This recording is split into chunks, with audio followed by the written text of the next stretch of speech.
the critical appraisals are going to help you to dig into the content a bit more. So you've read chapter 1, you've read the material. Well, now let's look at an article and let's apply that in a real situation. So article 1 was, it's a little bit older. It was from 2004, but it's still very relevant in identifying these key pieces. So it was in regard to duration of breast milk expression among working mothers enrolled in an employer-sponsored lactation program.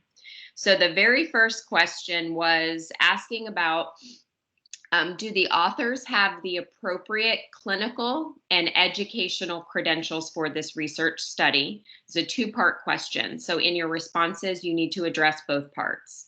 The second part of that question was, what are the strengths and the weaknesses of that research team? So let's start with the first portion of it. Do the authors have the appropriate clinical and educational credentials? Who wants to take this one?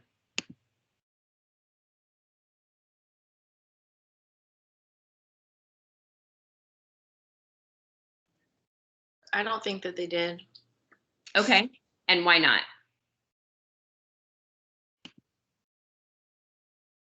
One second. Sure. I don't remember, so because I pulled it up. Just that, I mean, I would say, like, I don't know. I was kind of like between yes and no because of the clinical experience part. It seemed like they did, but then like they didn't have a like all he had was a master's degree in science. Okay, so not like a doctorate or anything. And oh, I'm sorry, go ahead. Pardon? No, go ahead. I'm sorry, I did not mean to interrupt you. Oh no, that's good. I just I don't know. I mean, I ended up saying no, but I thought like clinical experience wise, they might have had that. Okay. I think I said weaknesses was that the research team, just basically the educational qualifications lacked, but like clinical experience wise, that was like a strength of theirs. But okay, that's what I put. Okay, good. And who can elaborate on why their clinical experience, if you felt it was relevant as well or appropriate, why was it appropriate, the clinical experience portion of it?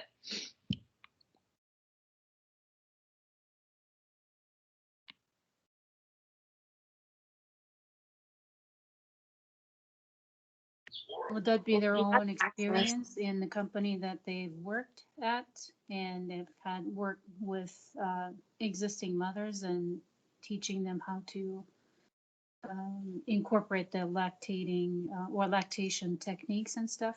Okay, so you felt that it was that their clinical experience was appropriate because they have dealt with lactation, they have experience with lactation coaching or lactation education. Right. Okay, good, good. And then pediatrics, right? Say that again. Pediatrics, like she had been formally involved in pediatric research studies. Okay, so she's had experience there. And then she's had the clinical experience. So it would be, you know, what would be irrelevant is if you had a nurse on the team, a main researcher on the team who was like oncology nurse. What's their clinical experience? Have they ever worked with lactating mothers, right? So that's appropriate. It was appropriate. And then what was that key element regarding their education?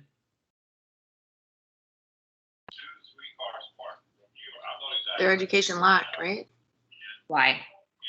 Because they only had a master's and not a doctorate. Correct. So when we are looking for the team, at least one person on the team should have a doctorate degree, because at that level, you have been educated on how to conduct research. You can have master's prepared nurses on the team. You can have BSN.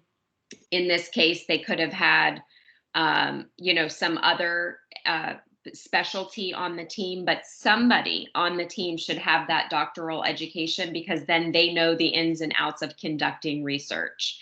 So 100% that is correct. Their expertise was there clinically. They did lack that terminal doctorate degree. So the strengths and weaknesses, and I agree, I think Kayla already answered this, the strengths would be that they have dealt with lactating coaching before, so they have that experience. Can anyone identify a very big weakness in the team as it relates to the study? Well, both the Patricia Kelly and Joanne Ortiz, they worked for the same company. The same And company, what? the company was actually into promoting the lactation, offering the courses, and they're obviously biased because that was the service that they were selling. Absolutely. So that can lead to what's known as researcher bias. Remember, I told you the story of like the Medtronic rep who wanted us to buy their or implement their medical device? The literature I was shown was conducted by people from Medtronic. So is there a potential, and this comes, well, I'll wait there because this comes into question two. So that is absolutely correct. Does anyone have anything to add to question one? Did you get anything different, or can you elaborate on that? Or was that basically what everyone got? I was just gonna say one thing is I felt like this is like kind of off topic, but like I felt like there was 3 different questions that were just basically asking the same thing. I felt like they were kind of all like, is it biased or not? Or, you know? And so I was like, I felt like it was kind of, they were all like reworded kind It's of. different types of bias.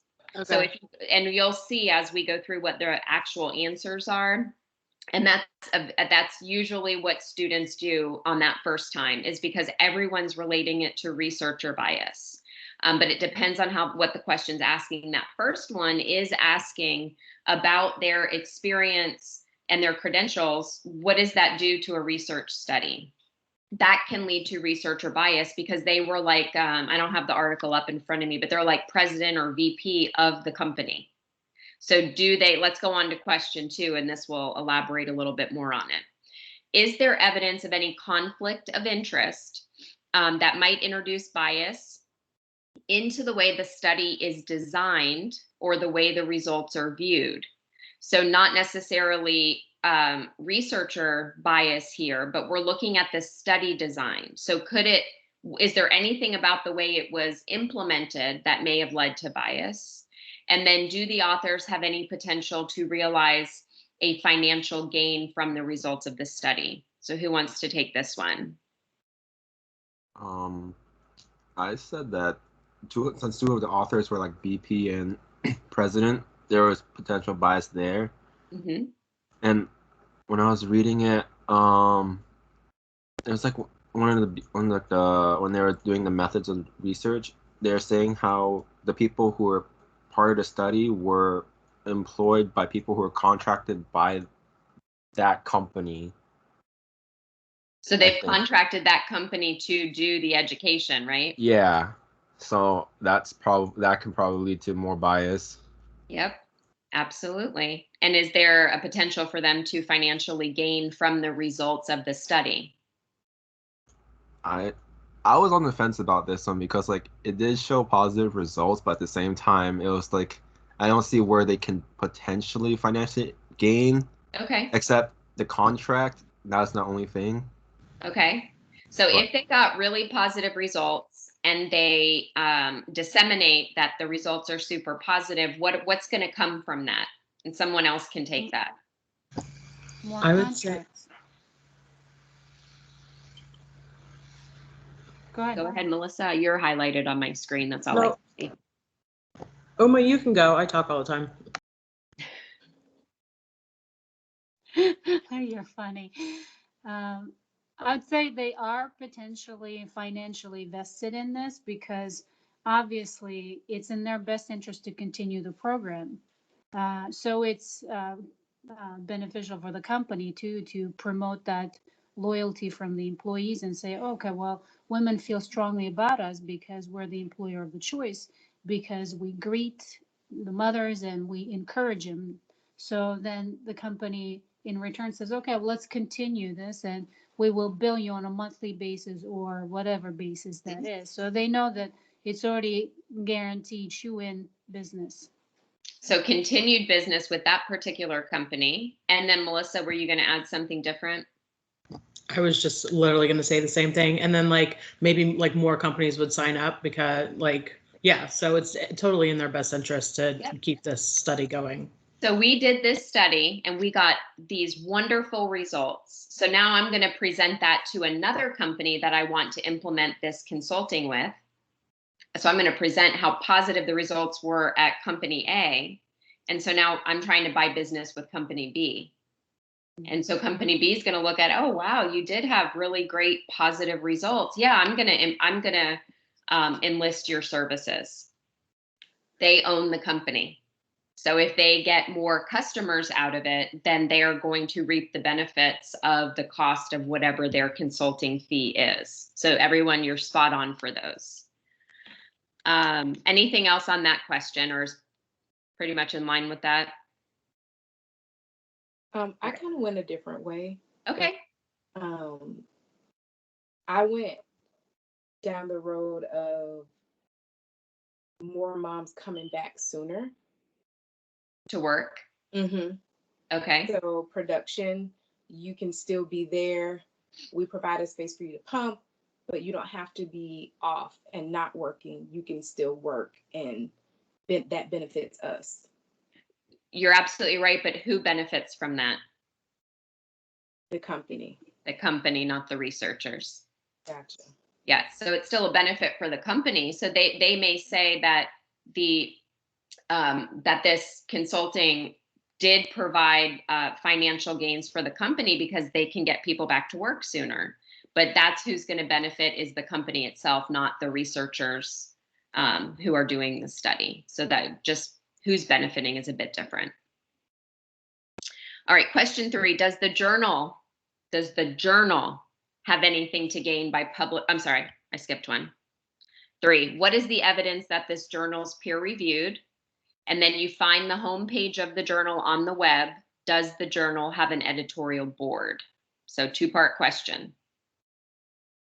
Is it peer reviewed? I found this question hard to answer because when I Googled pediatric nursing, there was like 5 different ones. And so I then put in the number of the edition and the volume because usually if there's like a volume and an issue number, supposedly that helps to hint that it's peer reviewed. But even then, it was so hard for me to try to find which pediatric nursing journal this actually came from. So this question was hard for me to answer, but I think that it is peer reviewed because there is like that acknowledgement section. So that kind of seemed like it could be like an editorial board, or I wasn't like 100% sure. It was hard to answer that question, but that's like where my train of thoughts was going, like, oh, it could be, but not sure. It was really hard to find which pediatric nursing journal it was actually coming from because there's like so many different ones. So yeah, So I wasn't go sure. back to your reference, your APA reference at the top, pediatric nursing. So if there's anything else added in there, it's a different journal. So the exact title of the journal is only pediatric nursing. So was anyone able to locate it?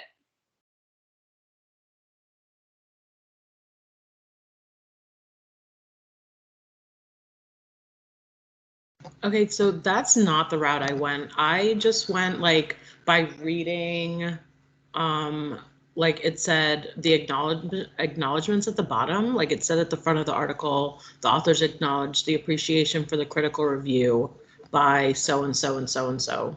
So I said it was critically reviewed because those people chimed in. Okay, so that's critically reviewed. It's not evidence of a peer review or an editorial board. Oh, sorry. That's okay. So Mira did identify one way we tell if it's peer reviewed. Sometimes the journal, when you do access their information or their webpage, it will say this is a peer reviewed journal, but she identified there was a volume and an issue number. So that is evidence it's peer reviewed, but the editorial board is something different. Did anybody locate that?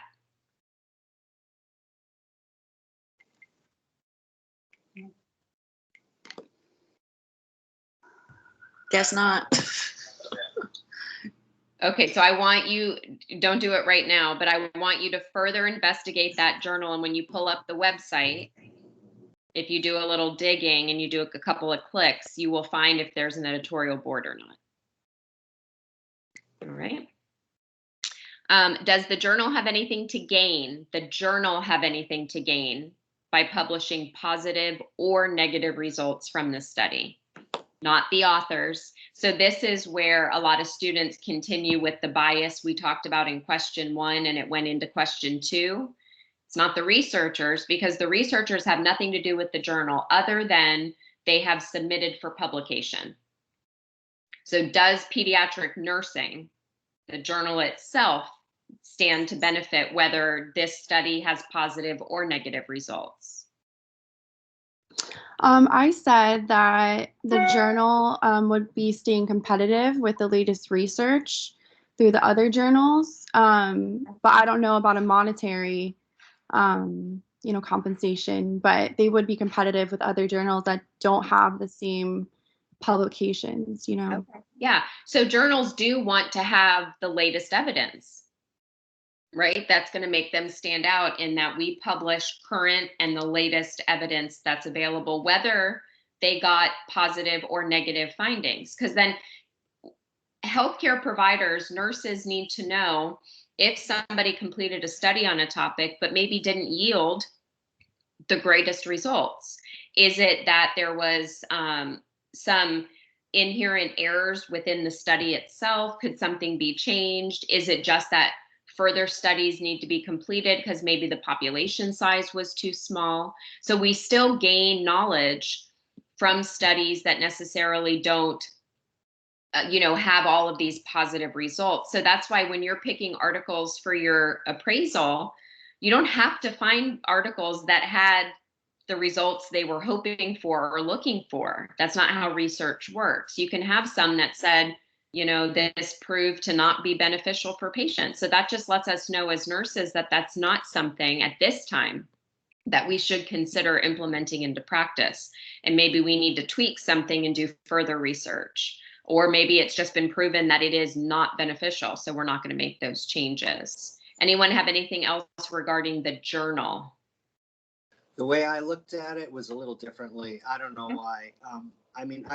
I maybe made a mistake, but I saw the journal as .net. There was a .org and a .net, and I thought it was pediatric nursing, but journal instead of journal of pediatric nursing. And that journal was very different than the other journal. That journal made money by bringing in people that were doing research and then got paid to edit and work on their stuff, to give seminars. So in other words, the journal is not making as much money even by the publications. They're making money from these authors that are hiring them to publish their data. This is the way I saw it. They were hiring them to publish their data to push their corporation. So basically it was one corporation hiring another corporation to help them develop and flourish. And that's the way I saw it. Whether right or wrong, I don't know. But when I looked on the website, these people had all these perks for people that would publish with them. So they're the ones that they'd be making quite a benefit by publishing positive results. If I was a corporation and it was like it's advertising. I'm a corporation. I want to advertise my goods. So I'm going to put out all this positive stuff. If I find a corporation that's basically an advertising organization, not necessarily a journal, but an organization that's a corporation that publishes advertisements to help me push my product, that's the one I would hire, and they would make money from helping me. So that's the approach I took, whether it's right or wrong. Okay, no, and that's why I want your feedback. But if you provided an answer with a response that way, it's not correct, but it's correct for possibly the journal that you found. So this actual journal is a nonprofit journal. So it's got public access. So that means that you don't have to pay to access any of the articles. They're free to the public. It's for ongoing continued knowledge in the pediatric world. So they don't stand to benefit whether the study had positive or negative results. So just when you can, maybe after class, I just want you guys to go back and see if you can't find the appropriate journal. I've not had a class not be able to find the actual journal. So I do want you to dig into it a little bit, but it's nonprofit, so they're not going to benefit from that. All right, moving on. Question 5. Is there evidence of bias? Here's another bias, but not related to the researchers. Is there evidence of bias in the way the study was designed or the way it was implemented? If so, how does it affect the nurse's use of these data in practice? So we're looking for bias in the design of the study or how it was carried out.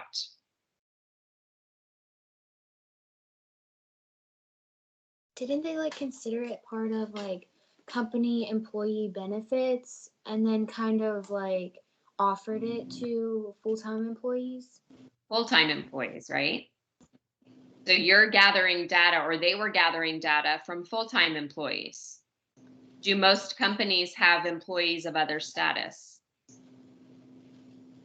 Yes. Were they included? No.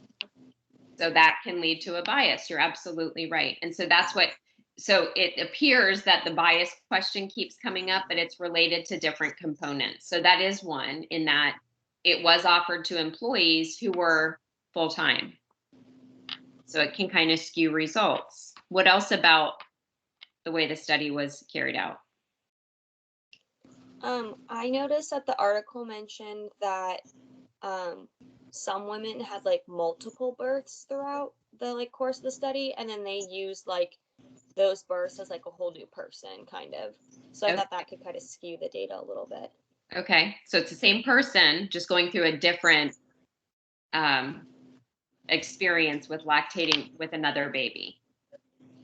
So now you're gathering multiple data points with the same person. So that could be different. What else?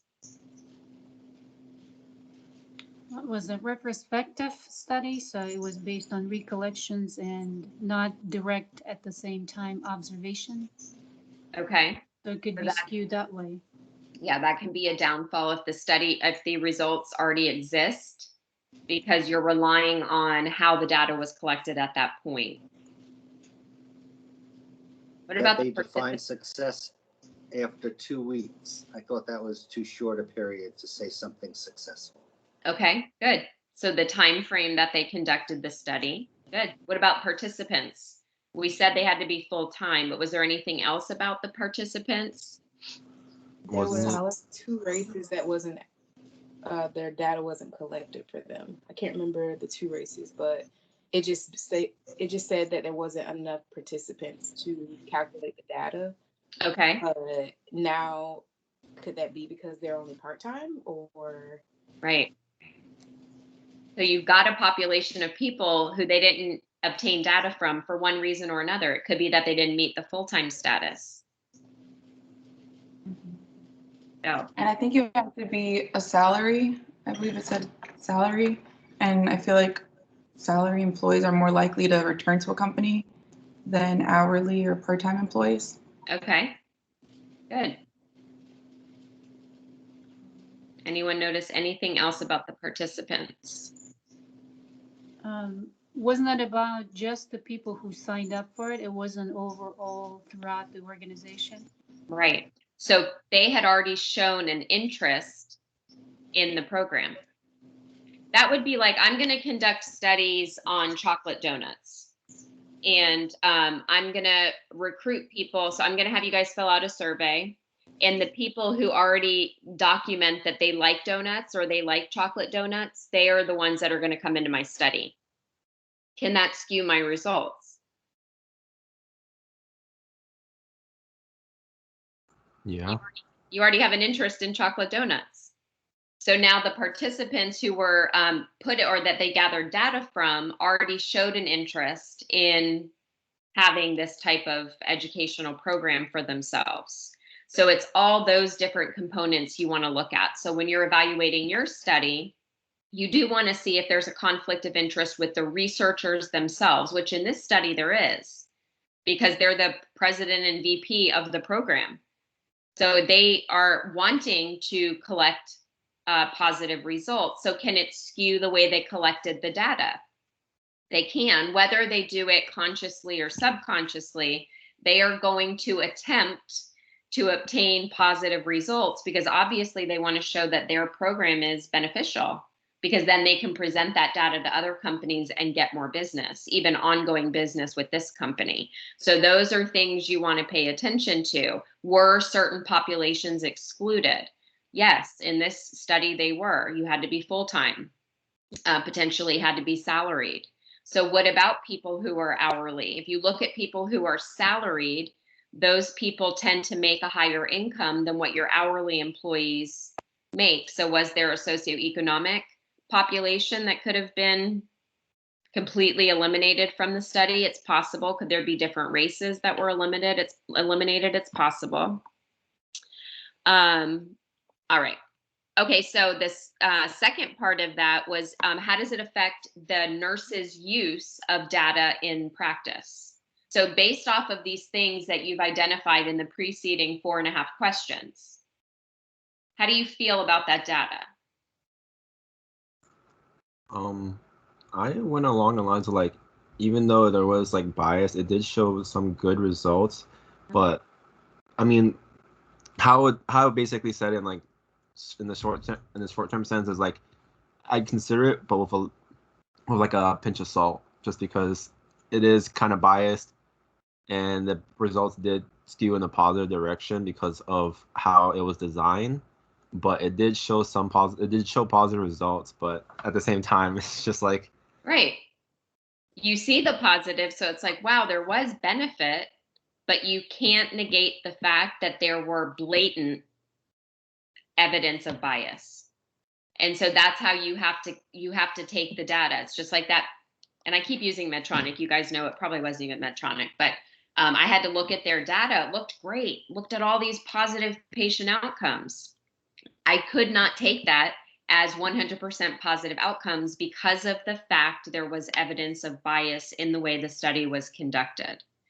So if that exists, then it's going to make for weaker evidence, even though the results appear to be beneficial.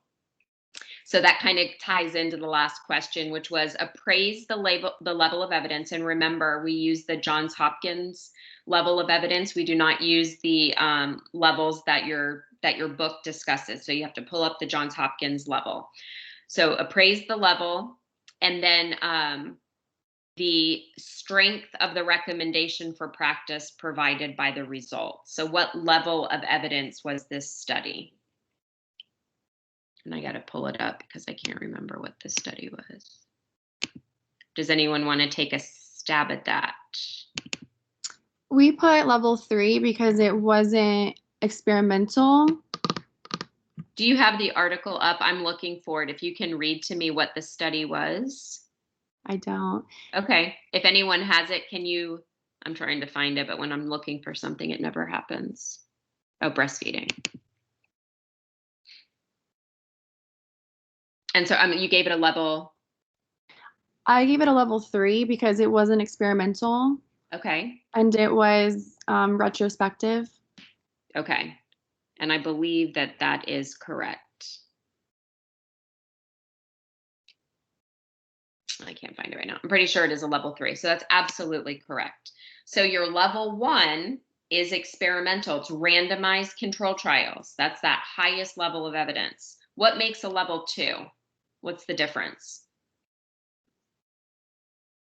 Quasi-experiment. And what does that mean? It's a good question. That's okay. What's the difference between a randomized controlled trial and a quasi-experimental? Was it Not randomized. Still an experiment. It's just lacking randomization. So that's what drops it down. Experiments are still high levels of evidence, but without that randomization, it makes it a 2. And then your level 3 is non-experimental. And so retrospective studies aren't experiments because there's nothing being manipulated by the researcher. The evidence already exists. They're just pulling that data to use for the purpose of their study. So I'm pretty sure you're spot on with that. And then, so it's a level 3, which we can still use evidence from a level 3, but what about all that other stuff that we've talked about? So based off of this, what is your recommendation for practice? Based off of it's a level 3 and what we've identified in the preceding 5 questions. Take it with a heaping pile of salt. Okay, take it with a grain of salt. What else?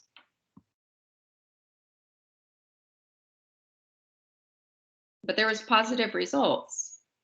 I said that you can take into account that there are positive results, but the nurse needs to kind of look at her own practice to see if she sees things that matches up that matches up with those results. Okay. What else? Wouldn't you say it depends when you sorry. customize it to each patient? You know, it's the same thing as learning experience type of things. You know, if they learn visually, you are going to curate it visually. If they learn audio, you will curate it audio. So you would say probably, okay, so if you're a salaried employee, you know, if I know what you do, I would advise it to you and say, considering that you have this option, if you're concerned, if you can breastfeed your child up until 6 months, it's possible because we've seen some studies. Obviously, we'll stipulate and say, okay, it was a company who was promoting this kind of breastfeeding and extension. You could do it definitely, but if you're talking to somebody who's working, I don't know, part-time job, it's not feasible. So I would say you would curate it to your audience, right? Okay. Okay. Anyone else feel differently about that? I would focused on just their say- wording, which I didn't appreciate that, and that they even felt their own results were speculative. It was Okay. speculation. You know, I used the verbiage that they even said, so it sounded like they weren't even sure. They Okay. said speculative, and they said it could assist the nation in achieving the goals. It wasn't like this is firm Definitive. evidence, and this is what we need to do because da da da da da. So that's what I wrote. Okay, so in your studies, you know, there's going to be like a limitation section where they're going to discuss kind of, they should be transparent. What went wrong? What were those weaknesses that were identified? And a lot of times they will speak to exactly, and they should, exactly what happened and how that relates to the results. And then there was somebody else getting ready to speak when Stephen was speaking.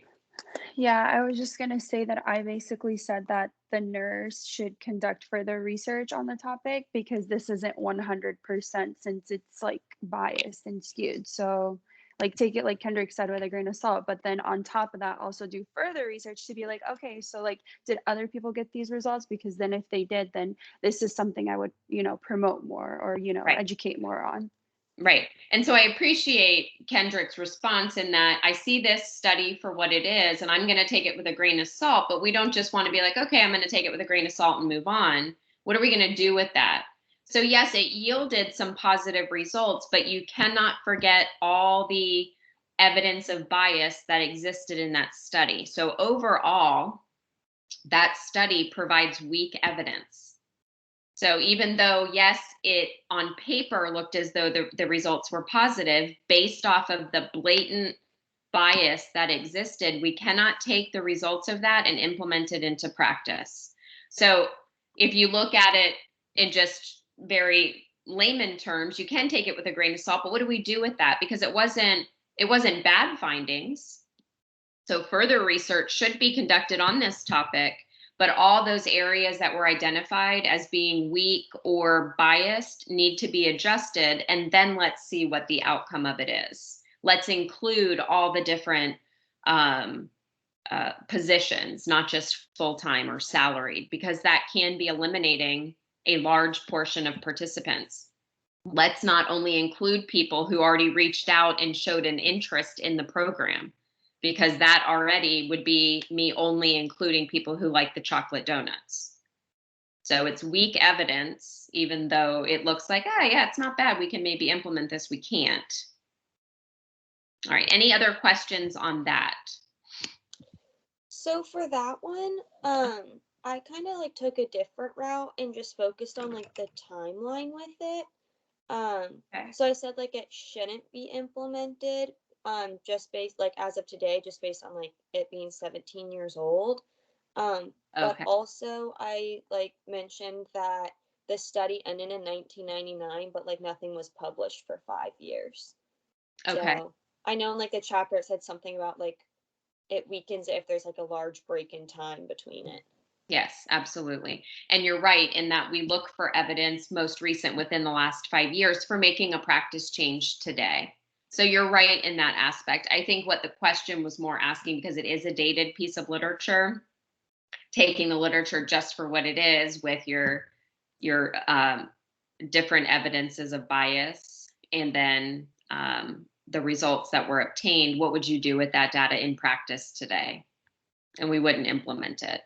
But it could definitely warrant that somebody else should conduct a similar study, but eliminate all those weaknesses. And you'll find that you may find that in some of your studies that there were inherent errors. So it might not be bias, right? Maybe they've identified there's no conflict of interest, but maybe they had like a large attrition rate. So when we have a large attrition, we lose a lot of our study participants, and that could be for one reason or another.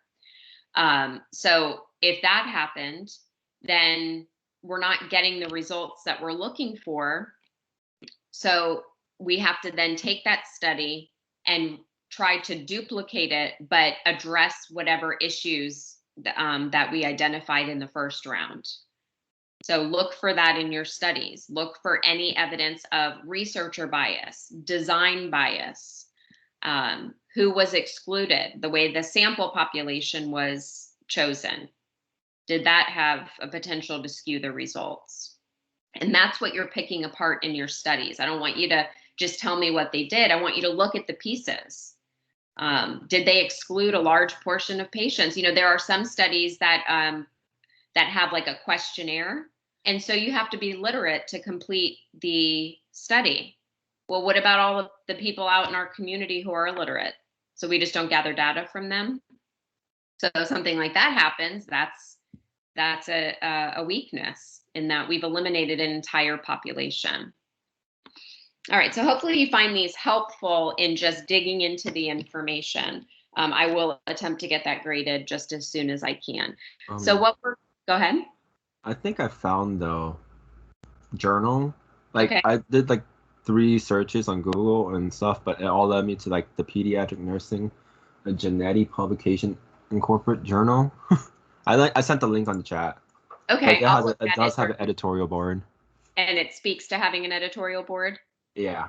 Yeah, that's probably the correct website. So a lot of times if you pull up their homepage, it may say that it's a peer-reviewed journal. It'll talk about whether having an editorial board. And I think the journal even lists all the members of the editorial board. So editorial board is not necessarily the people who are doing the peer review. Who is your peer? Right now, who's your peer? My classmates. Other students, right? So if I were to conduct a study, my peers would need to be the ones reviewing it. So it would need to be nurses.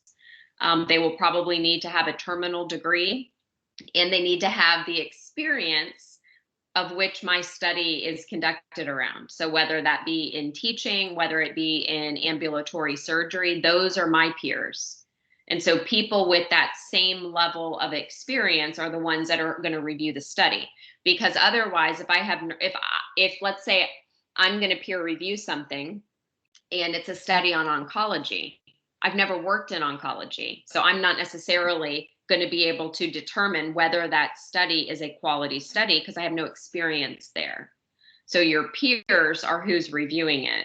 And then ideally we want it to be a blinded peer review where they don't know that I'm the one who authored it in case I have this long list of publications that people are familiar with. They just want to look at the study for what it is. All right, so the next thing we're going to do is talk about, we've only got 20 minutes, but we're going to start talking about the Tuskegee study. Have you all in your education, has anyone heard of the Tuskegee study? Yes. Yes. Okay, so good. I'm glad some of you have at least heard of that before. So in research, we are now concerned with ethics.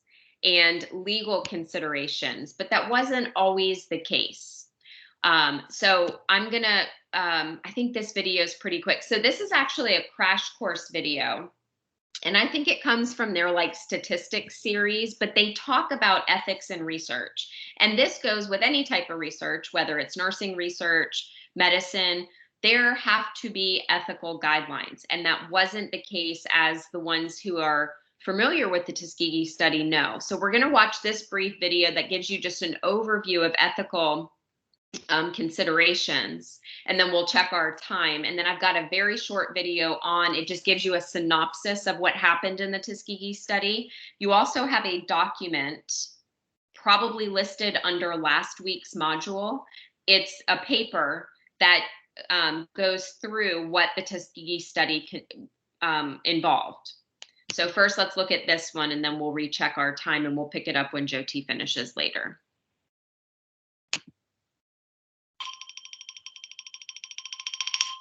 Hi, I'm Adrienne Hill, and welcome back to Crash Course Statistics. Today, we're going to take a step back from sampling and regressions to talk about the impact of all that statistical gathering. We've seen that the interpretation of this information can have real lasting effects on our society, but its collection can also have lasting effects on the subjects. The process of gathering and applying statistics can affect real people's lives, which means there is a responsibility to gather and use this data ethically.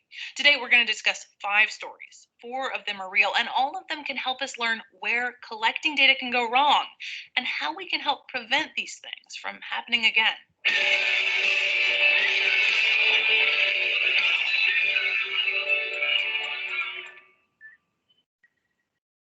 Our first story begins in 1822, when a young fur trapper named Alexis St. Martin got shot in the stomach when another trapper's gun accidentally went off.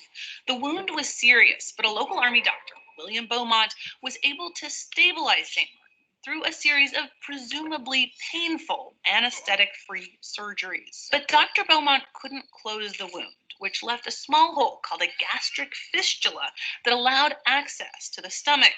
St. Martin was out of a job, since it's hard to be an active fur trapper with a hole in your stomach. So he signed a contract to become a servant to Dr. Beaumont. In addition to traditional chores, St. Martin participated in all sorts of experiments at the whim of the doctor. Beaumont used the gastric fistula to study how the body digested food. He made huge strides in the field, including exploring the influence of mental disturbance on the process of digestion and correcting the long-held belief that the stomach digested food by grinding it up. When in 1838 the two finally parted ways, Beaumont spent the last 15 years of his life pleading with St. Martin to come back. Maybe unsurprisingly, St. Martin declined. Without this strange situation, the field of gastroenterology may have progressed more slowly. In fact, St. Martin's fistula was an inspiration to Pavlov, who used fistulas in dogs during his famous classical conditioning experiments. But all this progress came at a cost to St. Martin, and also to those dogs. One of the most important ethical considerations in research is whether humans who participate are able to feasibly say no. People with little power, resources, or money can be coerced into participating in experiments that they're uncomfortable with. Most research institutions have a committee called the Institutional Review Board, IRB, which oversees all the research at that institution to make sure that it's ethical. Voluntariness is one of the most important things that they check for. This prohibits people with undue power or influence over us from asking that we participate in a research study. For example, your boss or professor is limited in how they can ask you to participate in a research study because you might feel that you have no choice, that you have to participate. Otherwise, they might fire you or give you a failing grade. Ethical research needs to be voluntary, at least in humans. Animal rights activists argue that since animals cannot volunteer for a study, we shouldn't use them. In addition to their voluntary participation, subjects should also know what will happen to them during the study.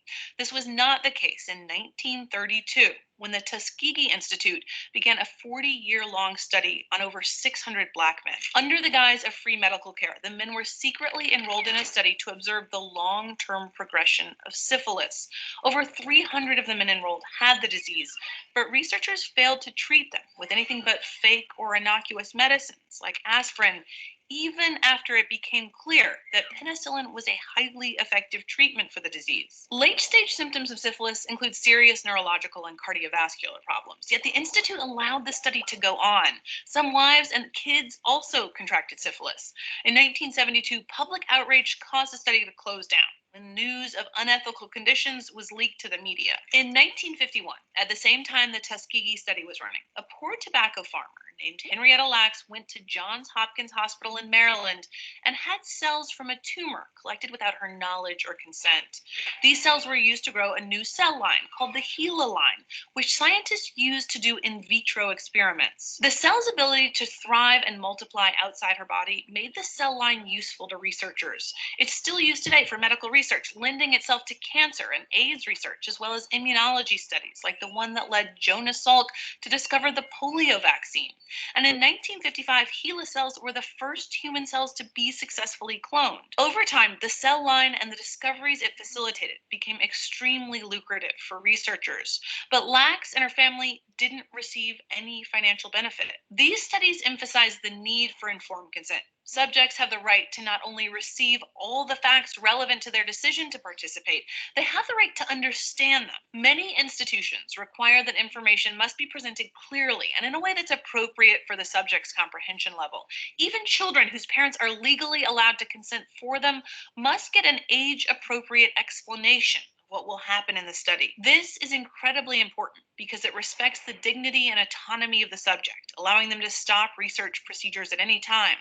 That incentivizes researchers to design studies with more acceptable levels of risk. In all three of those stories, the research procedures didn't have any benefit to the patients. In 1947, the Nuremberg Code was created in order to establish guidelines for the ethical treatment of human subjects. One of the main tenets is beneficence, which not only requires that researchers minimize the potential risk to subjects, but also requires that the risk should be outweighed by potential benefits to the patient and the scientific community. The Nuremberg Code was created and implemented after the Second World War, during which horrifying experiments were conducted on prisoners in Nazi concentration camps. The Nuremberg Code lays out 10 principles to which modern-day studies still must adhere.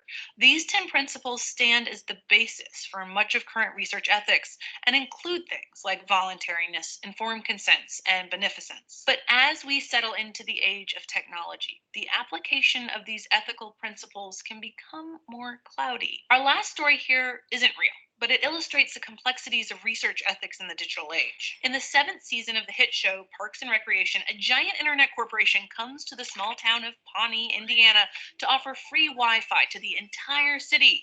Everyone gladly accepts. They like the free service. But when boxes of personalized gifts arrive at every citizen's doorstep, some become a little concerned because the gifts are perfect, fitting the exact interests of the recipient. Someone who collects stuffed pigs dressed as celebrities gets Samuel L. Jackson, and someone obsessed with politics gets the newest Joe Biden poetry collection. These boxes are perfect for the people who receive them. Eerily perfect. So how did the internet company know what each person would want? Well, in the show, it turns out that the free Wi-Fi came with a pretty high cost. Privacy. In exchange for the free Wi-Fi, the internet company, Grizzle, was collecting all data that was transferred over the network. This gets called data mining. And it may seem far-fetched, but it's happening right now. Not the gift stuff, the data mining. Grocery stores track what we buy with our rewards cards. Netflix keeps track of everything we watch. Amazon knows exactly what we buy, what we look at.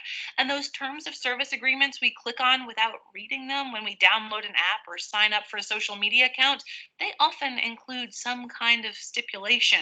When we use free internet services, we're agreeing to pay not with money, but usually with our information. Facebook and Google offer their services for free in part because they're profiting off of our data. They might be using it for research or to customize our experience on the site so that maybe we buy or watch more stuff on Amazon and YouTube. They also use it to sell targeted ads, giving advertisers the opportunity to select exactly the type of people who are going to see their ads. ads. And sometimes the way these ads are targeted can be pretty unethical. For example, companies discriminating based on age by specifying that job ads should only be shown to young people. Data is being used in ways that affect every facet of our lives. But since we're still in the beginning stages of this huge influx of digital information, we get to see the progression of ethics in this area unfold right in front of us. The laws that will protect your data and privacy and mine, like the Nuremberg Code protects participants in scientific experiments, are still being written, and many of the same concepts are coming up. For example, using the internet, using Google, social media have become so entrenched in some societies that it's almost impossible to hold a job without them. And if that's the case, we need to ask whether it's ethical to require that users sign over their right to privacy in order to use them.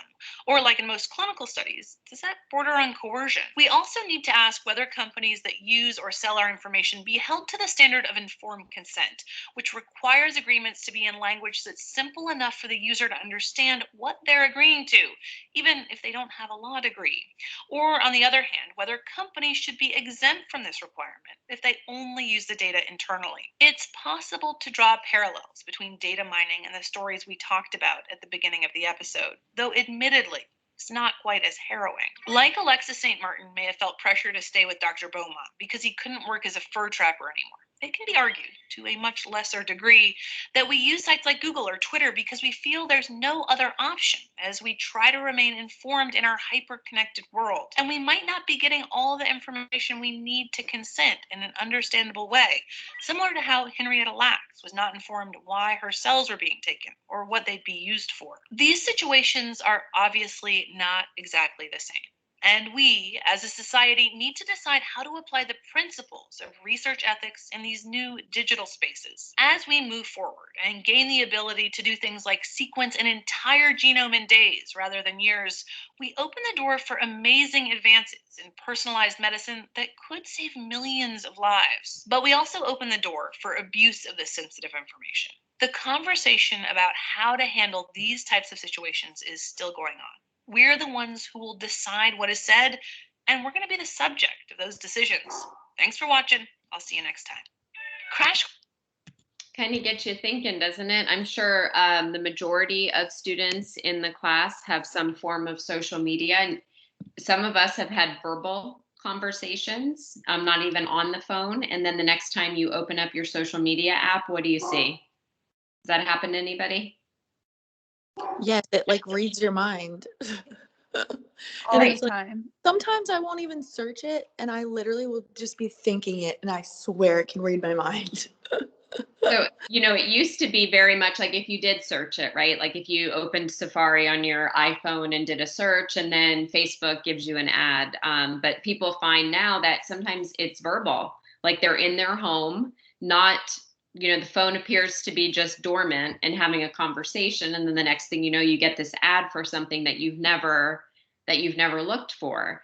And I liked that they did kind of give the parallel to some of these ethical issues that we've seen in previous research, because there's stuff going on today that could potentially be similar in that, think just with DNA, like a lot of people have submitted DNA samples to find ancestors or to find other, living relatives, but are you 100% confident that that DNA is not being used for something else?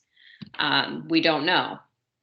So I'm hoping at this point you've already read chapter 4, and she talked about a lot of the really important information at the beginning of the chapter. So hopefully that gave you a better explanation regarding informed consent and where did the Belmont report and the Nuremberg Code come from. And what are their properties. So those are all things that you need to make sure that you understand. So one of the more famous ethical issue research events that have occurred is the Tuskegee study. So it started in 1932.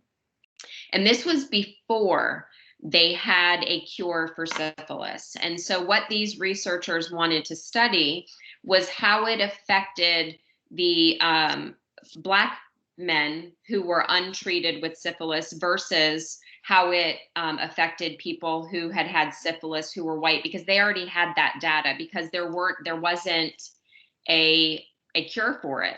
So they had already been looking at white participants. Well, now they wanted to see, does it affect people of different ethnicities differently? And as we've talked about, there are diseases that affect people of different ethnicities. Think about like sickle cell anemia. So that is valid in wanting to study, does it affect them differently? But what was the biggest downfall of the way they conducted this study? No consent. No consent. No What else? treatment. They didn't treat them. So that would be like if we're doing a study on how COVID progresses in people, and they started it in April. Did we have a cure then? No. Did we have a vaccine then? No. We don't have a cure now. But so if they start a study at that point and then a treatment becomes available, they find that convalescent plasma is beneficial in helping them recover from it, but they purposely withhold it from those participants, that is causing harm. And that is something we cannot do even in research studies. Did they possibly gain knowledge from the study? It's possible, but you can't gain knowledge at the expense of a person's life. So this is a short video. This is an amateur video. It's actually really difficult to find a video on the Tuskegee study that doesn't start cursing or have a lot of emotion behind it, because obviously a lot of people are very upset that this study ever was carried out, let alone for 40 years. So it's an amateur video, but they give a short synopsis of what the Tuskegee study is if you're not aware and you haven't read that document yet. So we'll watch this briefly before Jyoti starts. Like a 4-minute video. Hi, my name is Ben, and today I want to discuss the infamous Tuskegee experiments and the effect they had on modern research ethics. So first, a little background. The study, which was called the Tuskegee Study of Untreated Syphilis in African American Men, was a public health endeavor in 1932, which sought to record the natural history of syphilis in Black men. A total of 600 men, 399 of which had syphilis and 201 did not, were enrolled in the study. The participants were given an incentive in the form of medical care and free meals.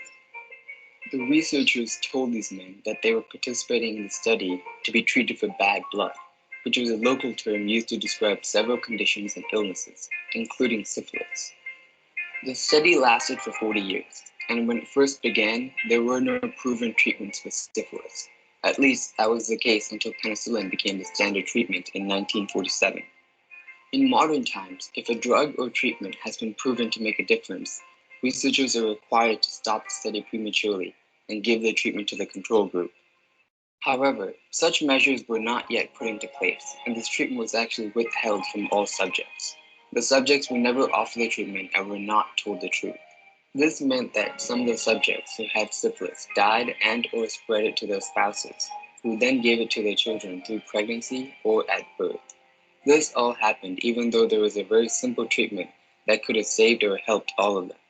In 1972, information about the study and the number of people with syphilis who were not ever offered treatment spread throughout the entire world, sparking international outrage.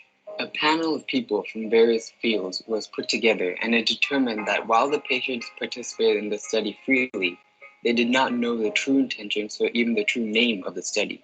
It was not informed consent. They were not told the truth about their treatments and were left to suffer while the researchers just observed.